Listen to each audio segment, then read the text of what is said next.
I think preparation is key, and as long as I do that all hard work, that's the first step.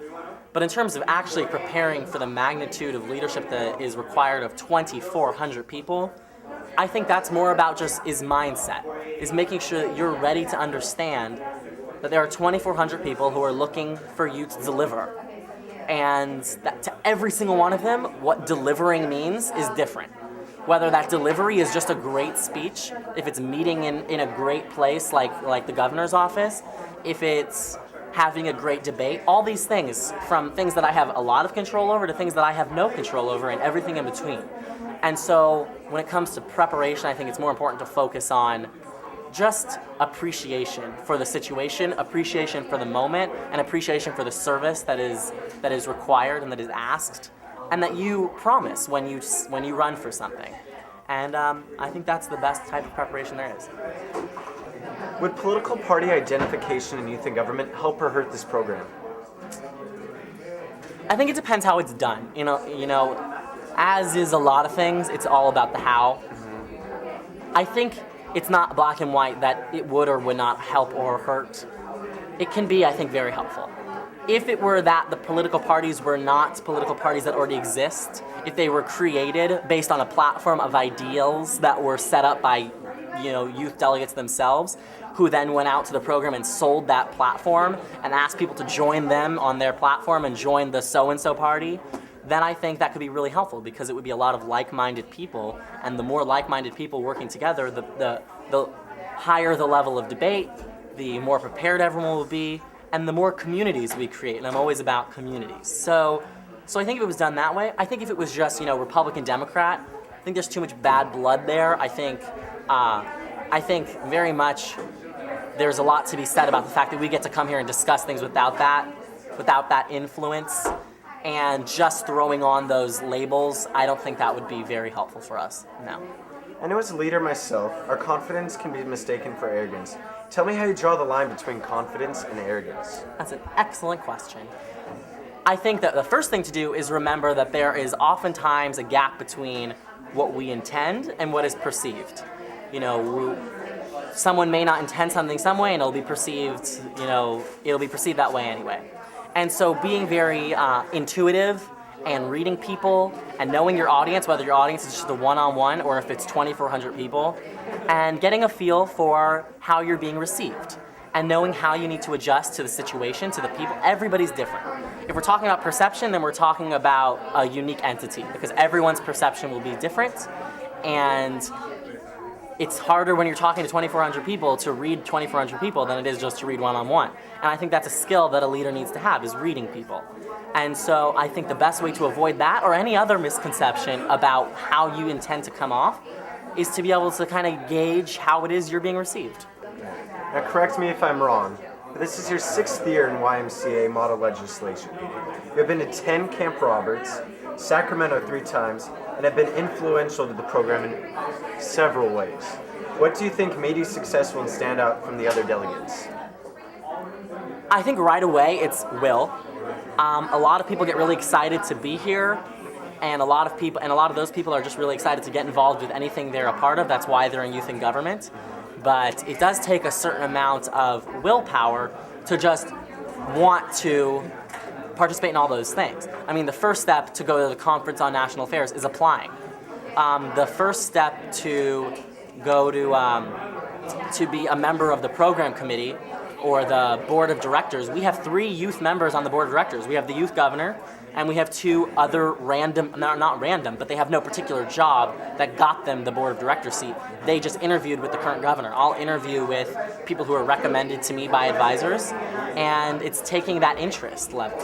And people can be interested in the program, but be very, very satisfied with how it runs and not feel the need to get that involved. So the first thing is right off the bat is my just will, is that it was very important to me to be involved, that I loved it from the moment I did it, and I didn't want it to end. And the way for me to make sure that it didn't was to be involved in every way I could.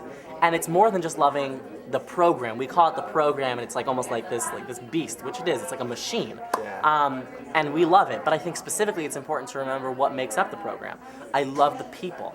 I love the staff. I love all the advisors that I know personally, and every time I meet a new advisor personally, it's always great. I love my personal advisors. I love all of our fellow delegates, whether it's in my delegation or others. When I go to the Conference on National Affairs, I meet these delegates from other states and other delegations within our state, and I love them. I mean, it really just, it grabs me. It grabs every part of me. It grabs my mind, it intellectually stimulates me, and it grabs my heart. And it's because of that that I've wanted it. I don't think it was that I had this necessarily any superhuman ability that made it so that I could do all of those things. It was that the opportunities were there and I wanted them. So I ran as fast as I could in that direction, and I had a lot of help, I had a lot of luck, and I worked really hard. And I think that at the end of the day, I can walk away from that's a lie. I won't walk away from this program. I'll walk away as a delegate from this program feeling very happy with the level of involvement that was available to me and that I was able to participate in. What legacy do you think that you will leave on youth and government? I was having this conversation with someone last night, not in the terms of legacy, but just in the terms of, I was talking to a staff person who's seen a lot of governors come and go. And one of the things he was like, what's your big idea? He was giving me these great grand things that we could potentially do that would be great to implement, and that would be me leaving my mark.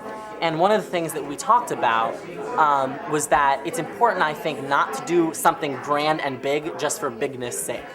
That you lose sight of the point, and you will not be nearly as effective if you only do something great because you want to do something great, and not because of the implications of what that great thing is. My legacy, again, trying not to focus on it in that kind of mindset. But if I were to leave something behind, if I were to be remembered, I would like to think that I got people excited about their ability outside of the conference. I spent very little talking about their capacity within the program. We'll all learn what our capacity within the program is in due time. We've all gone to the Bobs, we know our training. We'll all be very good at what we do here, and I have complete faith in that. I want to empower people to take what they get here and know that that doesn't end on Monday. That their capacity to do incredible things is not only as wide-reaching as the boundaries of K Street and the convention center.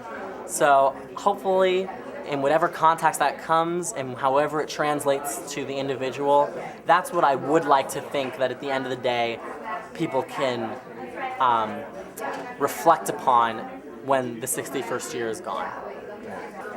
Can you explain your experience in meeting the governor of California? There has been, I feel like we've been unlucky and lucky in the current state of California's budget. Obviously, we're unlucky to not have a budget. If you're a Californian and we don't have a budget, that's bad. But in terms of how it affects this conference and how it's affected how we interact with the real government, it's had its downsides in that, for example, they'll probably be using the chambers this week so that they can pass the budget. And the downside of that is that we'll probably have to move out of the chambers sometimes when we were supposed to be in the chambers. The upside is, could there be a better seat to see democracy working?